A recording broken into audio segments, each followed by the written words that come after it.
శ్రీవాణి దర్శనంలో నేటి నుంచి కొత్త విధానం అమల్లోకి రానుంది. శ్రీవాణి దర్శనం టికెట్ల విషయంలో కీలక నిర్ణయం తీసుకున్న టీటీడీ ఇకపై ఏ రోజుకు ఆ రోజు దర్శన టికెట్లు కేటాయించాలని నిర్ణయం తీసుకుంది.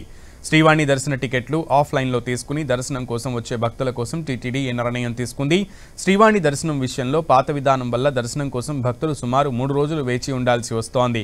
దీంతో వారి సౌకర్యం కోసం ఏ రోజుకు ఆ రోజు టికెట్ జారీ చేసి దర్శనం కల్పించాలని నిర్ణయించింది టీటీడీ. ఆగస్టు 1 నుంచి 15 వరకు ఈ విధానాన్ని ప్రయోగాత్మకంగా అమలు చేయనున్నట్లు తెలిపింది టీటీడీ.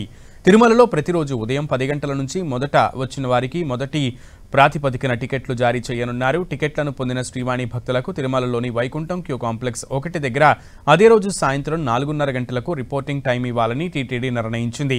ఇక రేణిగుంట విమానాశ్రయంలో ఉదయం 7 గంటల నుంచి దర్శన టికెట్ల కోటా ఉన్నంత వరకు ఇవ్వనున్నారు. యథావిధిగా తిరుమలలో ఆఫ్లైన్ ద్వారా 800 టికెట్లు, రేణిగుంట విమానాశ్రయంలో 200 టికెట్లు జారీ చేయనున్నారు. ఇప్పటికే అడ్వాన్స్ బుకింగ్ ద్వారా అక్టోబర్ 31 వరకు ఆన్లైన్లో శ్రీవాణి టికెట్లను పొందిన భక్తులకు యథావిధిగా ఉదయం 10 గంటలకే స్వామివారి దర్శనానికి అనుమతించనున్నారు.